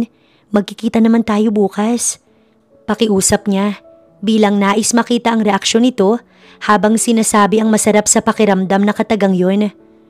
Okay, pupunta ako dyan bukas. Nang magpaalam si Sebastian, para siyang timang na nakangiti sa kawalan habang hawak ang cellphone. Parang nagkukulay rosas ang kanyang paligid sa sobrang saya. Halos hindi siya makatulog kakaisip kay Seb. Habang si Seb at Aida naman magkasama ng tinungo ang apartment, bumili si Aida ng pulutan nilang magtito at eto na rin mismo ang bumili ng alak. Ang plano niya, patutulugin ng tiyuhin at pagkatapos, tsaka tatawagan ng pick-up girl na binayaran niya upang samahang magdamag si Sebastian sa kwarto. At pagkatapos, papupuntahin niya si Emery sa bahay ni Sebastian para ito mismo ang makasaksi. Dahil dito, iisipin ni Emery na manluloko si Sebastian at sa kanya magpapakasal ang babae. Pagdating sa apartment, ay nagluto muna si Sebastian upang makakain bago uminom. Wala ang maid dahil day off ito at bukas pa ang uwi. Pagod sana siya at nais magpahinga, ngunit hindi naman matanggihan si Aidan. Hindi na nga niya binanggit kay Emery na magkasama sila ngayon ng dating nobyo dahil baka ano pang isipin ni Emery. Gayunpaman, magkamag-anak pa rin sila ni Aidan at magiging maayos lang ang lahat sa kanila ni Emery kung magiging maayos muna sila ni Aidan. Sinabi niya sa pamangkin na tagi-isang bote lang sila ng beer at pumayag naman ito. Nagsimula ang usapan nila tungkol sa kung paano sila naging close dati na para bang itinuring siya nitong kuya dahil solong anak si Aidan. Totoong close sila ng pamangkin dahil hindi naman magkalayo ang agwat ng edad nila. Maaga lang talagang nag-asawa ang kapatid niya at 10 taon ang pagitan ng edad ng ama nito sa kanya. Mas malapit pa nga si Aidan sa kanya kaysa sa kapatid. Naging abala lamang siya sa opisina kaya nalimitahan ang pagkakasama nila ng madalas. Lalo at nagkaroon na rin ng girlfriend si Aidan na pinagbalingan ng atensyon nito. Ang sumunod na topic nila ay tungkol na iyon kay Emery na hindi niya inaasahang makikilala. Hindi niya intensyon na agawin ng babaeng minahal ni Aidan. Subalit may pananagutan na siya kay Emery, lalo at siya ang unang nakakuha sa iniingatan nitong dangal. Nang tumalikod si Sebastian upang tunguhin ang kusina at kumuha ng yelo, sinamantala na ni Aidan ang pagkakataong lagyan ng sleeping pills ang baso ni Sebastian. Talagang umaayon sa kanyang pagkakataon. Dahil pagbalik ni Seb, tumungga ito ng isang basong alak matapos lagyan ng yelo. Tumagal pa ata ng 2 minuto bago naging balisa si Seb sa kinauupuan nito at nagdududang tumingin kay Aidan. Kinusot nito ang 2 mata at hindi mapakali na hinubad ang suot na damit. Nagawa pa nitong makatayo at makapaglakad upang sana tunguhin ang kwarto ng tuluyan itong matumba. Napangisi si Aidan at agad tinawagan ng pick-up girl na kanyang binayaran para tuluyang masira ang relasyon ng dalawa. Naghintay siya na dumating ang babae bago nila pinagtulungang buhating sa kwarto nito si Sebastian. Nang mailapag sa kama, tsaka nila ginawa ang balak. Isa-isang tinatanggal ng babae ang suot ni Seb bago ito tumabi sa lalaki. Inayos niya ang pwesto ng cellphone ng tiyuhin kung saan nakaharap sa dalawa. Bago tawagan si Emery, sinenyasan niya na ang babaeng simulan ng trabaho. Hinalikan na nito sa labi si Sebastian at niyakap sa babae ang braso nito upang magmistulang gising si Sebastian. Ilang sandali pa, nagring na sa kabilang linya na hindi nagtagal, sinagot ni Emery. Nagtataka pa si Emery kung bakit napatawag si Seb sa kanya. Gayong kakatapos lang nilang mag-usap kanina. Nagulat pa siya nang unang tumambad sa kanyang paningin ang isang babaeng nasa kwarto nito. Medyo madilim pero sigurado talaga siyang babae. Agad kumabog ang kanyang dibdib nang biglang lumiwanag ang paligid at masiguro niya iyon. Si Seb, may kasamang babae sa loob ng kwarto nito at kasalukuyang nasa mainit na tagpo.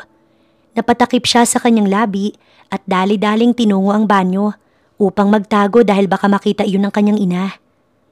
Nag-iingay na noon ng babae at isinisigaw ang pangalan ng lalaking inakala niyang ibang-iba kay Aidan. Parang nadurog ang puso niya sa tagpong yun na hindi niya kinaya kaya dali-daling pinatay ang tawag ni Seb. Talagang nagawa pang ipanood sa kanyang kahayupan nito. Sa bagay, ano pa bang inaasahan niya? Isa din itong Abasquez. Iisang dugo ang nananalaytay sa mga ugat nito. Parehong manluloko. Napahagulgol siya. Dobling sakit ang kanyang nararamdaman ngayon. Matapos umiyak ni Emery, yung tipong wala na siyang mailuha, ay matagal niyang tinitigan ng sarili at naitanong kung ano bang malit hindi siya pwedeng mahalin na hindi siya lolokohin. Sobrang sakit na muli siyang nagtiwala sa tao para lang masaktan sa pangalawang pagkakataon. Ilang sandali pa, bumalik na siya sa kwarto ng ama na wala sa sarili. Hindi niya alam kung papaano magsisimulang muli. Napaigtad pa siya nang magring ang kanyang cellphone at tumatawag si Aidan. Pero wala siyang balak sagutin yun. Ayaw na niyang makipag-ugnayan pa kahit kanino sa pamilya ng mga taong manluloko. Hindi nagtagal, sunod-sunod na nagpadala ng mensahe si Aidan, subalit hindi na siya nag-abala pang tignan iyon upang basahin. Hindi pwedeng malaman ni Emery na okay na ako hanggat hindi mo nakukumbinsing magpakasal kay Aidan. Pipihiti na sana ni Emery ang siradora nang marinig ang boses ng ama. Gising na ito nang bahagya niyang buksan. Pero natigilan nang magsalita ang kanyang ina. Pero hindi ko siya makumbinsi, Brenan. Araw-araw ko siyang pinakikiusapan. Naririnig mo naman, di ba? Inis na sabi ng kanyang ina. Kaya nga wag kang titigil. Pilitin mo habang ako patuloy na nagkukunwaring may sakit. Tugon ng kanyang ama. Kung ganoon, niloloko din siya ng mga ito. Mabilis niyang binuksan ang pinto, kaya napatda ang dalawa pagkakita sa kanya. Paano niyo nagawa sa akin to, Dad? Lahat gagawin niyo ni Mami para lang magpakasal ako sa isang manluloko? Dahil sa utang na loob niyo? Hindi niyo na inisip ang damdamin ko. Galit ako sa inyo. Kinamumuhian ko kayong dalawa. I hate you! Dahil sa patong-patong na inis at sakit na nararamdaman ni Emery, sumigo ito bago galit na iniwan ng mag-asawa. Malakas pang isinara ang pinto kaya natigagal pareho ang dalawa. Umuwi siya sa kanyang apartment at kinausap ang maid na aalis, kaya pwede itong magbakasyon sa ngayon. Nagulat ito sa biglaang desisyon niya, pero wala itong nagawa. Ibinigay niya ang huling sahod nito bago siya nag-impakit nagpabook ng flight sa gabing yun, patungo sa malayong lugar kung saan hindi niya nanais makita pa kahit sinong kinasusuklaman niya. Pakiramdam ni Emery sa mga sandaling yun, nag-iisa na lang siya. Gosh, Cass, nasan ka ba ngayon? Nag-aalala sina tita at tito sa'yo. Chat ni Katrina. Sagutin mo daw yung tawag nila, ano bang problema? Nandito ako sa hospital, tinawagan ako ni tita. Binuksan niya ang mensahe ni Katrina, pero hindi siya nagre-reply. Lahat ay tumatawag sa kanya. Ang mami niya, ang daddy niya, si Aidan, parang sasabog ang kanyang ulo. Mas lalong bumibigat ang kanyang pakiramdam. Malakas na tunog ang nagpatahimik sa maingay niyang cellphone nang ibato iyon ni Emery sa pader at magkalasog-lasog ang kawawang bagay. Tsaka lang tila natahimik ang kanyang isipan. Umiyak na muli si Emery habang ipinagpatuloy ang pag-iimpake. Wala pang 2 oras, patay na ang lahat ng ilaw sa buong bahay at mabilis na pinaharurot ang kanyang sasakyan. Wala siyang nakuhang flight dahil fully book, kaya gamit ang sasakyan ay lalayo siya. Hindi niya alam kung saan siya dadalhin ng kanyang mga paa. Pero sa bigat ng kanyang nararamdaman ngayon, nais na lang niyang maglaho. Panay ang tulo ng kanyang mga luha habang nagmamaneho. Samantala si Aidan, nagdidiwang ang kalooban dahil tsak panalo na siya ngayon. Nakikinikinita niya na maikakasal sila ni Emery sa halip na ang kanyang tito Sebastian. Good job, Aidan. Ang galing mo talaga. Nakangising bulong pa ng lalaki habang tinatawagan si Emery. Pero hindi niya ito makontak. Palilipasin niya muna ang mainit na sitwasyon ngayon. Alam niyang mag-aaway sina Sebastian at Emery kaya hindi siya sasabay. Saan ba tatakbo si Emery kapag nasaktan ito? Kundi syempre sa kanya. At si Sebastian maiiwan sa kangkungan. Pasensya ka na, Sebastian. Simula nang agawin mo sa akin si Emery, kinalimutan ko nang magkadugo tayo. Sabi pa ni Aidan bago tinungo ang kanyang silid. Kinabukasan, nagising si Sebastian na may katabing babae. Tulog na tulog ito at kapwa sila walang suot. Napabalikwas siya nang maalala ang nangyari kagabi. Lihim siyang napamura sa ginawa ni Aidan. Nagtiwala siya rito. Mabilis na kinuha ang kanyang cellphone matapos balutin ng towel ang ibabang parte. Nagulat siya nang makitang nakarecord na video call nila ni Emery kagabi. At kita niya kung anong ginagawa ng babaeng kasama sa kanyang ibabaw habang gulat na gulat ang reaksyon ng kasintahan sa pinanonood nito. No, this can't be! Mariin niyang bulong at sa galit, mabilis na hinablot sa braso ang babaeng tulog pa sa kama, rason upang ito ay magising. Ano bang problema mo? Galit nitong tanong na agad nagbihis. Piniga niyang mukha nito sa galit. Sinong nag-utos sa'yo na pumasok sa bahay ko? Sino? Aray, nasasaktan ako. Masama niya itong tiningnan. You need to choose. Either you tell me or I'll throw you out of my window. Gigil niyang turo sa bintana ng kanyang kwarto. Umirap muna ito at hinilot ang nasaktan na braso. Maging ang pisngi. Buisit naman oh. Oo, nasasabihin ko na. Binayaran ako nung Aidan. Tsaka pwede ba? Trabaho lang, walang personalan. Walang nangyari sa atin. Pera lang ang kailangan ko kaya kung anumang problema ninyo, wag nyo na akong idamay. Diyan ka na nga. Malandi pang hinaplos ang dibdib niya bago tuluyang lumabas sa kanyang silid. Siya naman ay tinungo ang banyo upang maligo. Pupuntahan niya si Emery. Kailangan nilang mag-usap.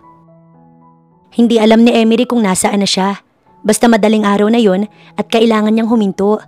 Nasa labas na siya ng kamay nilaan dahil mapuno na ang kanyang dinadaanan. May mga kabahayan siyang natatanaw. Nang may madaan ng maliit na resort, pumasok siya roon. Bukod sa pagal na ang kanyang katawan, mauubusan na siya ng gasolina. May hotel sa loob mismo ng resort kaya agad siyang nag-check-in. Bitbit ang kanyang gamit na tinungo ang kwarto kasama ang isang staff ng hotel na nagpakilala pa sa kanyang Arnani. Mabait ito kaya napagtanungan na rin niya kung may bakanting posisyon na pwede niyang applyan. Sinabing meron pero maglilinis ng kwarto sa hotel na yon kaya nagpasya siyang mag-apply. Kahit tagalinis ng kubeta ay gagawin niya. Wag lang bumalik sa kanyang pamilya. Bagaman pagod, hindi siya nakatulog ng maayos sa gabing yun dahil sa mga bagay na gumugulo sa kanyang isipan. Nasaan si Emery? Gusto ko siyang makausap.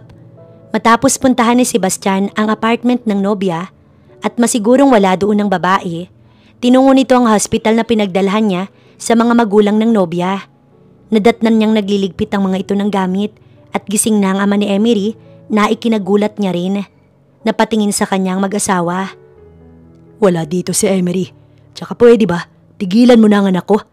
Galit na sabi ng lalaki. Dali-dali siyang hinila palabas ng kwarto ng dalagang naroon. May kasama din itong binata na sa tansya niya magkapatid ang dalawa. Ako si Katrina, pinsan ni Emery. Pagpapakilala nito agad sa kanya. I'm Sebastian, Emery's boyfriend. Pwede ko bang malaman kung nasaan siya ngayon? Kailangan kong magpaliwanag sa kanya. Itinaas nito ang dalawang kamay. Wala siya rito, Sebastian. Hindi niya sinasagot ang tawag ko hanggang ngayon. Tuluyan ko na nga siyang hindi makontak.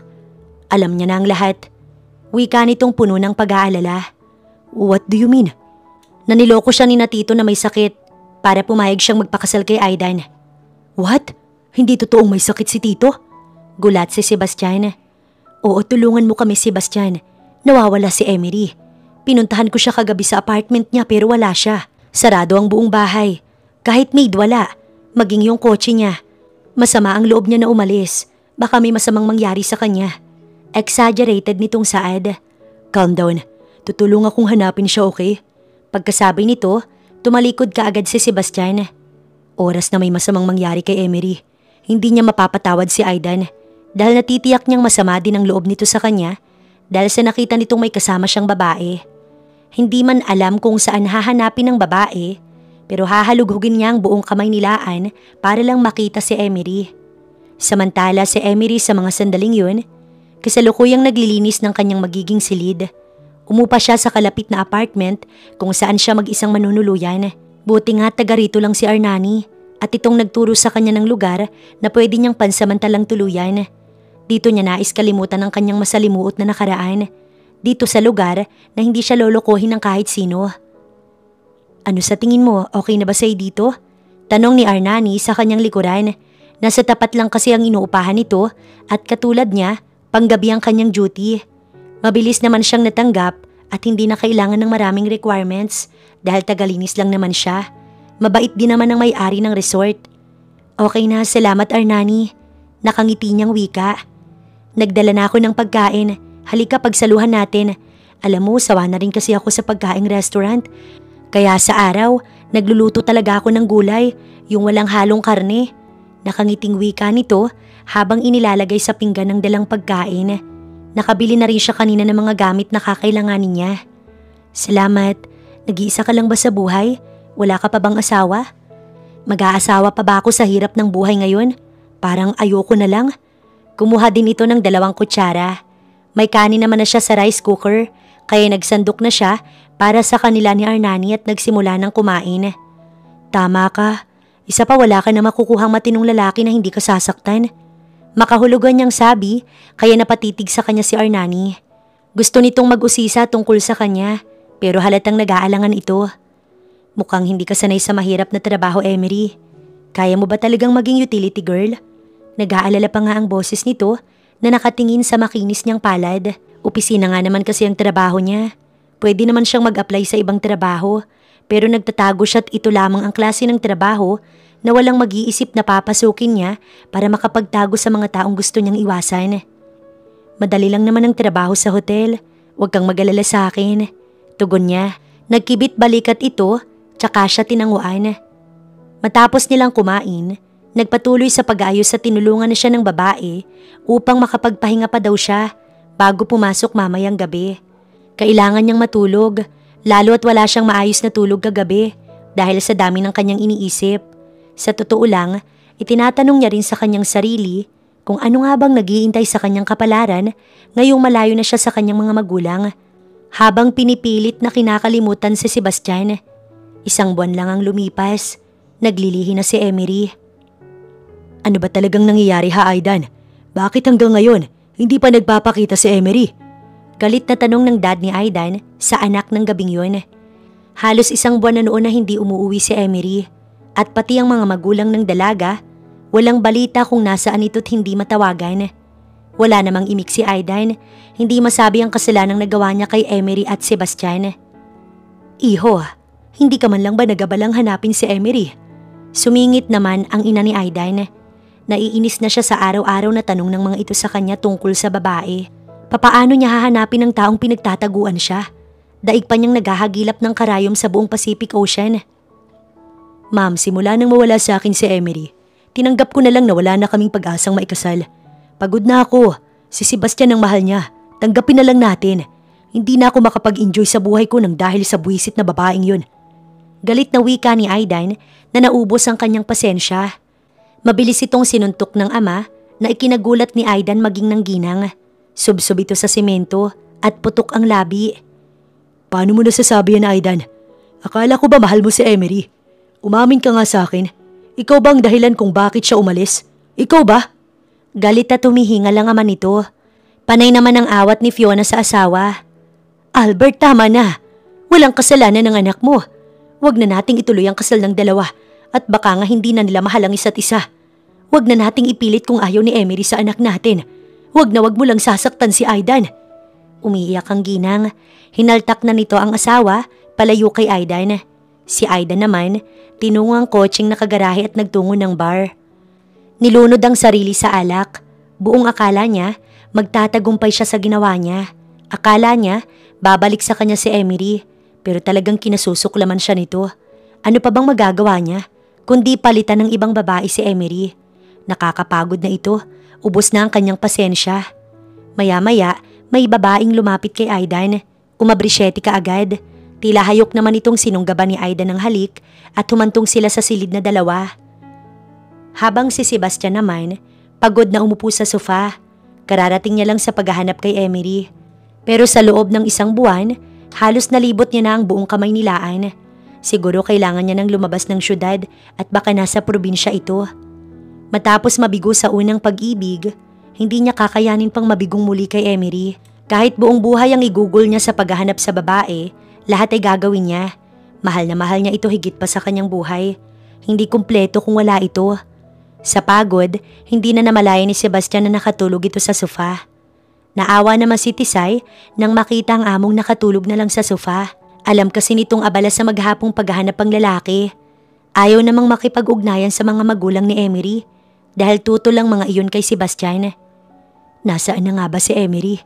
Sa kabila ng pagdadalang tao ng dalaga, sinikap pa din ni Emery na magtrabaho upang bago pa man makapanganak, makapag-ipon muna ng pera. Hindi naman kasi sasapat ang pera niyang dala sa pangangailangan ng kanyang anak, lalo at mahihinto siya sa pagtatrabaho. At kahit anong mangyari, hindi siya papayag na bumalik sa poder ng kanyang pamilya. Never niyang gagawin yun, kahit siguro magdildil siya ng asin. Alam mo, naiintindihan naman kita sa sitwasyon mo, kaya ayaw mong bumalik sa poder ng magulang mo.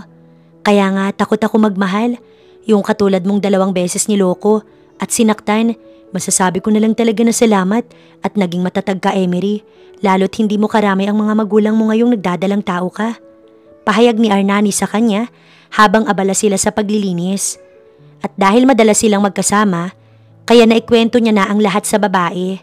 Alam naman niyang mapagkakatiwalaan niya ito. Isa pa, inaaliw lamang nila ang kanilang mga sarili dahil na rin sa antok. Wala naman akong choice. Isa pa, independent naman talaga ako ever since. Pero hindi natin alam sa paglayo mo, Emery. Nagbago ng magulang mo. Baka namimiss ka nila at gustong makita. Umiling siya. Hindi siya naniniwalang magbabago pa ang kanyang magulang. Dahil eto yung tipo ng magulang na gagawin ng lahat ng ikabubuti ng mga ito kaysa sa kanyang kapakanan. Hindi na sila magbabago, Arnani. Mahal ko sila at hindi ko kayang kamuhian ng mga magulang ko. Pero kailangan ko silang tiisin. Panahon na lang sigurong makapagsasabi kung kailan kami magkikita. Naluluha niyang wika. Sinupil niya agad ang luhang gustong kumawala sa kanyang mga mata. Nais niyang maging matatag, higit lalo ngayong may batang nasa kanyang sinapupunan. Bumuntong hininga lamang si Arnani sa kanyang sinabi. Nagpatuloy ang paglipas ng araw, linggo at buwan hanggang sa tuluyang makapanganak si Emery. Pansamantalang nahinto siya sa pagtatrabaho. Mabuti na lang at sagot ng may-ari ng hotel na pinapasukan ang lahat ng gastos niya sa hospital. Wala siyang binayaran na kahit 5 duling. Mayaman siya sa mga kaibigan at lahat yata ng kanyang mga katrabaho nag-donate ng gamit pang bata. Kaya hindi niya iyon pinroblema. 1 taon na ang kanyang baby girl nang mapagpasyahang lumuwas ng Maynila. Kailangan niya magtrabaho ng malaki ang sweldo dahil lumalaki ang kanyang anak. Lumalaki din ang pangangailangan nilang mag-ina. At isa pa, malaki na rin ang utang niya kay Arnani. Kaya sa araw na yon, pabalik na siya ng Maynila kasama ang kaibigan na siyang may hawak kay Sabrina. Tuluyan nang nawala ng pag-asa si Sebastian na makita pa si Emery. Taon na ang lumipas at halos nalibot niya na rin ang kasunod na probinsya. Ngunit walang Emery na nagpakita sa kanya, kaya pansamantala itinigil niya ang paghahanap. Subalit hindi nangangahulugan na siya'y sumusuko. Napabayaan niya na ang sarili maging ang kanyang trabaho. Kailangan niyang magpatuloy sa buhay kahit wala si Emery. Isang hapon, nakita niya si Aidan kasama ng isang babae. Kasabay nito iyong naglalakad at nagtatawanan pa ang dalawa't napakasaya. Nandito siya ngayon matapos tawagan ng kanyang kapatid dahil taon na rin ang nakalilipas na hindi sila nagkita. Ang totoo, iniiwasan niyang mag-cross ang landas nila ni Aidan dahil galit na galit siya rito sa ginawa nito sa kanya na naging dahilan ng paghihiwalay nila ni Emery. Baka masira niyang mukha nito kapag hindi napigilan ng sarili. At sa pagkakataong yun, umusbong ang matinding galit sa kanyang puso. Malalaki ang hakbang na nilapitan niya si Aidan bago pa man tuluyang makalapit sa lalaki. Kuyom niya ang kanyang kamao. Gulat ito nang suntukin niya. Maging ang babaeng kasama ni Aidan, nagulat din at napasigaw. Matapos siyang gawa ng kasalanan noon ni Aidan, ay pinalagpas niya iyon at naging abala siya sa paghahanap kay Emery. At ngayong nakita niya si Aidan, nanumbalik sa kanyang alaala ang masama nitong ginawa sa kanya. Talagang inggit ang pinagmulan ng lahat, kaya ginusto nitong mapaghiwalay sila ni Emery. At ngayon, nagpapakasaya ito sa ibang babae, habang heto siya, nangungulila sa babaeng mahal niya. Sa kabila ng pagkagulat ni Aidan, sumugod ito ng suntok sa kanya.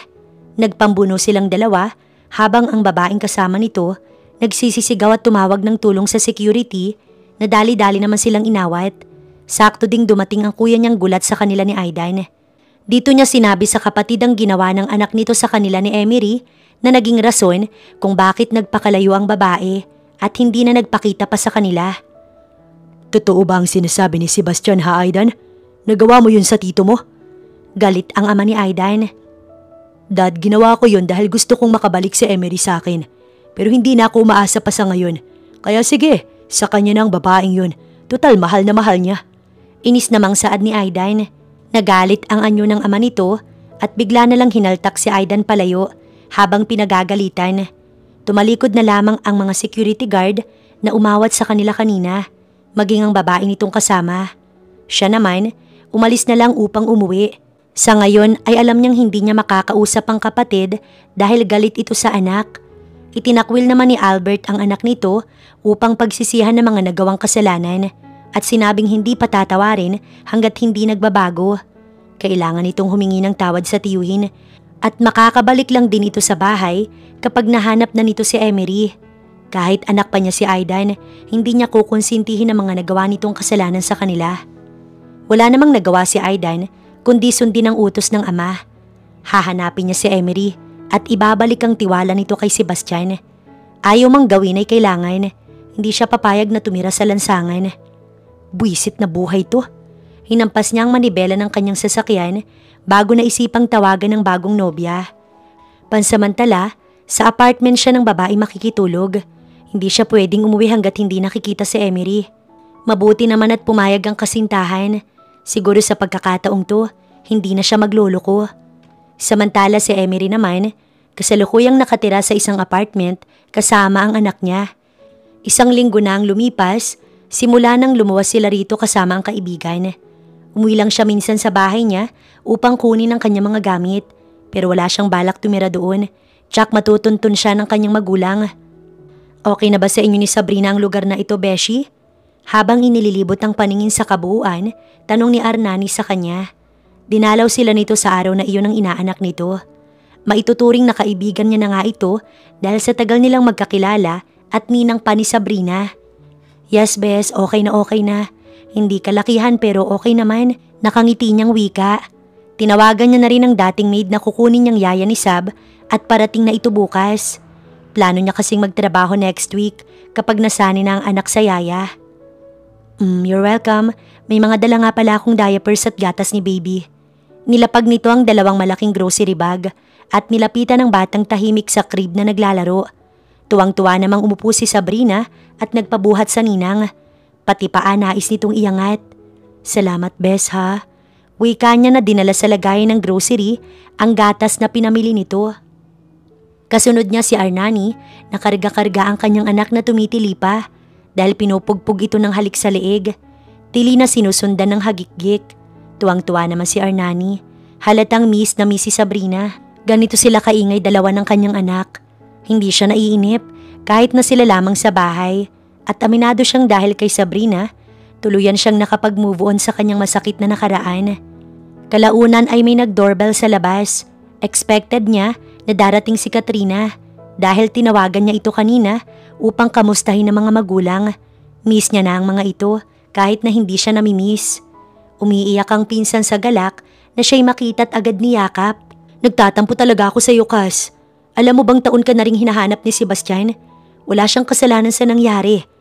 Pinatulog siya ni Aidan na tumawag ng bayarang babae at nakipag-video call sa'yo. Wala siyang babae. Hanggang ngayon patuloy kanyang hinahanap. At yung Aidan hayon, may ibang babae matapos siyang magtagumpay na siraan kayong dalawa ni Sebastian.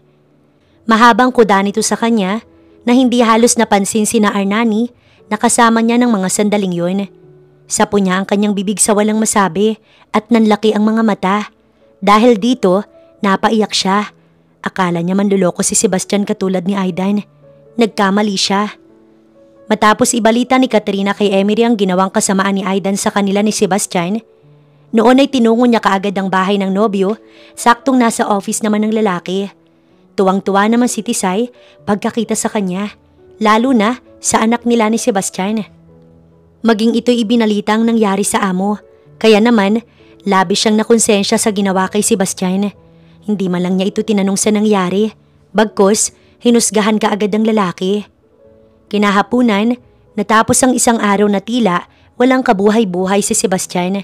Kung hindi lang talaga kailangan na pumasok siya sa opisina. Baka kung saan na naman siya ngayon napadpad at hinanap si Emery. Pagdating sa bahay, napansin kaagad ni Sebastian ang kotse ni Emery na nakaparada sa harap ng kanyang bahay na kanyang ipinagtaka. Mabagal niya iyong nilapitan habang mabilis na sumisikdo ang kanyang pulso. Hindi siya maaaring magkamali. Kotse ni Emery ang nasa harapan niya ngayon. Matapos niya iyong siguruhin, dali-dali siyang pumasok sa bahay na napakunot noo. May batang nakaupo sa semento at naglalaro ng Barbie doll. Nasa tansya niya, magdadalawang taon na. Naka-headband ng pink, gigil na gigil sa kamay ng laruan na gustong putulin. Natitigilan si Sebastian habang nakatitig sa batang babae dahil kahit anong titig niya, nahahawig talaga ito sa kanya. Ang lakas ng kabog ng kanyang dibdib nang dahan-dahang lumapit sa batang tinopak at ibinato ang hawak na laruan at nagnguy-nguy sa inis. Lukot ang cute nitong muka kung bakit naaaliw pa siya itong tinititigan. Kalaunan ay napatingala sa kanya ang bata. Nag-iba ang reaksyon sa lukot nitong muka at namilog ang mga mata. "Hi little cutie, bakit ka nag-iisa?" Paluhod siyang umupo sa harap nito. Napunit ang labi ng bata sa munting ngiti at pinilit tumayo na lumapit sa kanya. Nakakailang hakbang pa lang ito nang marinig ang boses sa malapit sa pinto ng komedor. "Sebastian?" Nawala ang atensyon niya sa bata at napatayo pagkakita kay Emery na umiiyak. Malalaki ang hakbang niya na nilapitan ito at mabilis na niyakap. Kung panaginip lang lahat, ayaw niya nang magising pa. Ayaw niya nang mawala pa si Emery sa tabi niya. "Emery, na-miss kita. I'm sorry. I don't know how to explain anything." "Hindi na kailangan, Seb. Alam ko na ang lahat. Sinabi sa akin ni Katrina na si Aidan ang may gawa." Putol ni Emery sa sasabihin ng nobyo. "Ako ang dapat humingi ng tawad sa iyo kasi iniwan kita." Tuluyang nabasag ang boses nito habang nagsasalita. "Thank you, Emery." Hindi alam ni Sebastian kung paano yayakapin ng nobya na maiibsan ng pananabik niya dito. Si Emery ganun din mabilis na yumakap sa lalaki.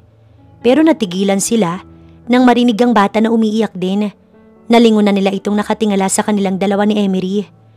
"Sebastian, si Sabrina, ang anak natin."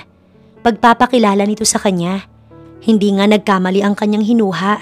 Kaya pala, biglang napabitiw si Sebastian sa nobya at napatingin sa bata. Nag-init ang gilid ng kanyang mga mata nang buhatin ito at yakapin. Wala siyang kamalay-malay na nagkaanak sila ni Emery, na hindi niya ito nasaksihan kung paano nagdalang tao. Kaya naman pala ganoon na lang ang pagnanais niyang makita ito dahil buntis ang mahal niya. "Sabrina, baby." Bulong ni Sebastian habang yakap ang anak niya. Hindi na umiiyak si Sabrina ngayon, kundi nagtataka na ito sa kanya ngayon. Titig na titig sa kanyang muka na parang sinisino. Hindi naman niya ito nakitaan ng takot. Lumapit si Emery at ipinakilala siya sa anak. Para pang ang nakakaunawa ito na hinaplos ang kanyang pisngi. Naiiyak kasi si Emery habang sinasabi na siya ang daddy ni Sab. Sa unang tingin, mapapansin itong kamukha ito ni Emery. Pero kung tititigan, mas nahahawig ito sa kanya.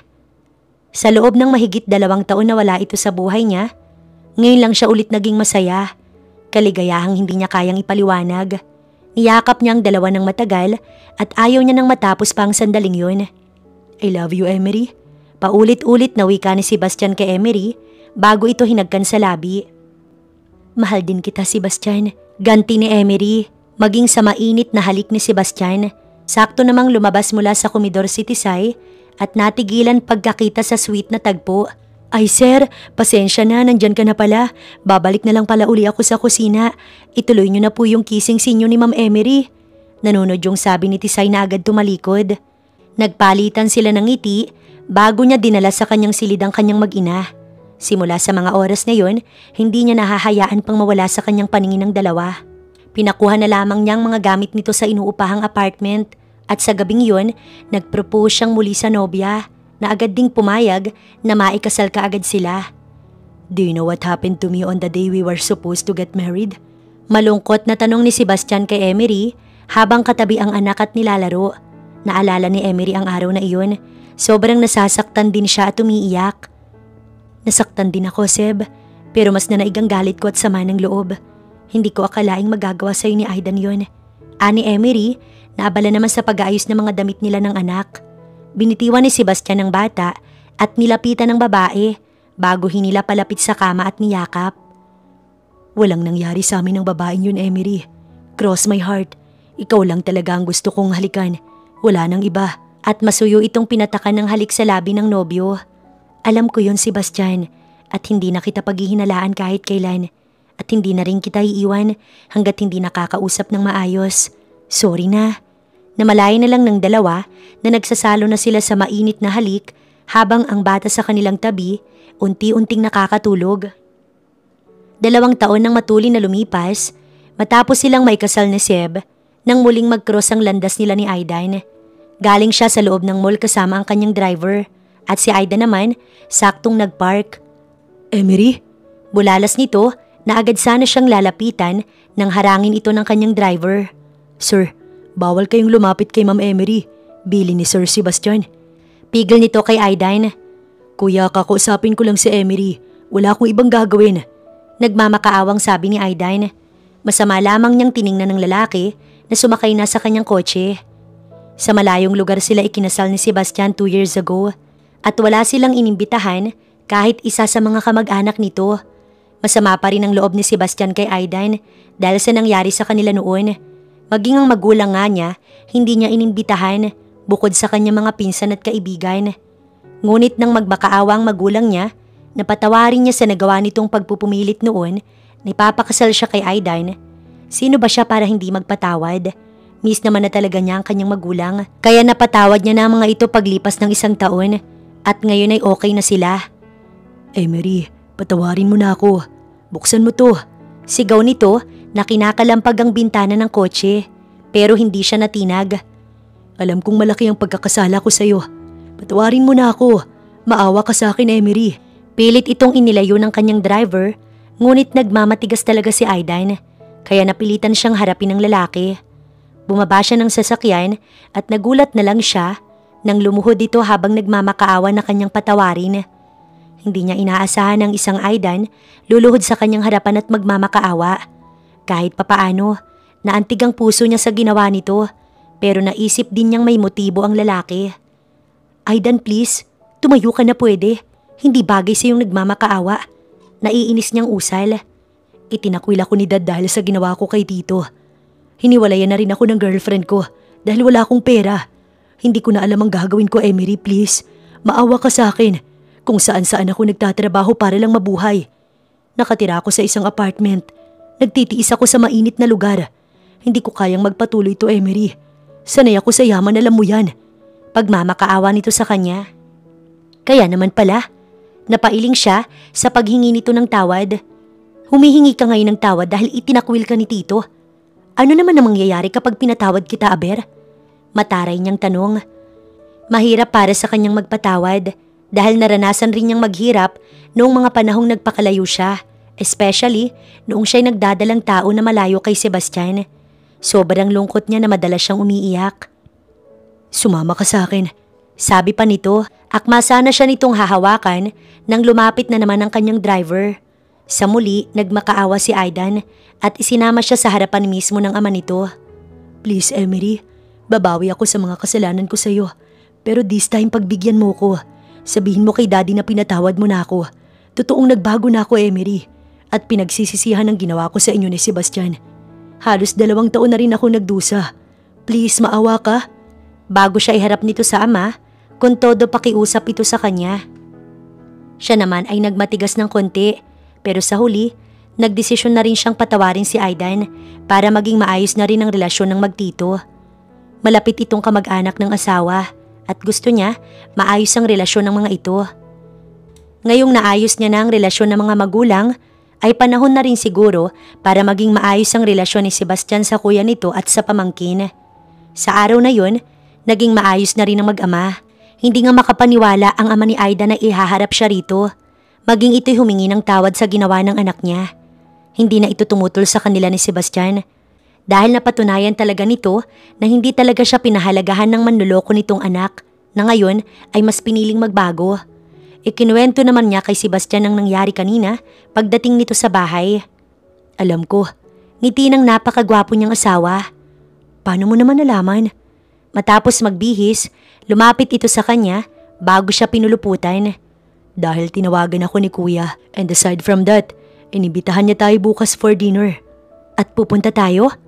Taas kilay niyang tanong. Hinaplos nito ang impis niyang tiyan. 1 buwan na siyang buntis sa ikalawang baby nila ni Sebastian. Ngunit maliit lang din. Siyempre, para naman ma-meet nila si Sabrina. By the way, tumawag din si Mami. Pinapapunta tayo sa US. Gusto niyang makitang nag-iisang apo at gagawin natin yan next month. Pero sa ngayon, matulog na tayo, okay? Nakangising saad nito at hinapit siya sa bewang upang igiya sa higaan. Alam naman niya nang ibig sabihin nun. Magpapakipot pa ba siya? Siyempre hindi no. Wala pa nga itong ginagawa, nasasabik na siya.